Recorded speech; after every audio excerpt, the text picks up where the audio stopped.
इंद्रायणी जी दिवसेंदिवस दूषित होत चाललेली आहे हे जगजाहीर आहे। आणि खरोखरच आता एक आपण पाहतो की आजची जी अवस्था आहे ही अत्यंत भयानक आहे। आपण जवळून 17-18 साली एवढ्या प्रमाणात प्रदूषण नव्हतं, परंतु आता काय झालेलं आहे याच्याकडं राजकीय दुर्लक्ष झालं की काय, इंद्रायणी नदीचं पाणी स्वच्छ सुंदर निर्मळ व्हावं। जर या ठिकाणी STP प्लांट झालेल्या आहेत तर मग ही नदी का फेसाळती? या तुम्ही समोर पाहू शकता, हा जो फेस आहे हा फेस पूर्णतः केमिकल युक्त रसायन युक्त पाणी आहे। आत्ताच एक साधारणतः 8 ते 10 दिवसापूर्वी या ठिकाणी असंख्य मासे मेल्याचं वास्तविक सत्य आहे।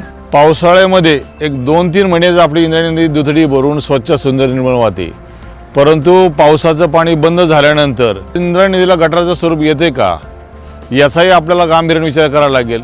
जर हे पाणी आपल्याला स्वच्छ सुंदर निर्मळ करता आलं तर प्रशासकीय स्तरावरती ते करण्यात यावं आणि जे जे काही सांडपाणी नदीला मिळतात त्याच्यावरती प्रक्रिया करावं। इंद्रायणीच नाही ते पवना, मुळा, मुठा या सर्वच नद्या आपण स्वच्छतेसाठी लक्ष द्यावं आणि ह्या नद्या परत तीर्थस्वरूप होतील यासाठी आपण काळजी घ्या। रामकृष्ण हरी। स्वच्छ आणि निरोगी शहराच्या विकासासाठी आपले शहर देऊ पुन्हा एकदा अजितदादांच्या हाती।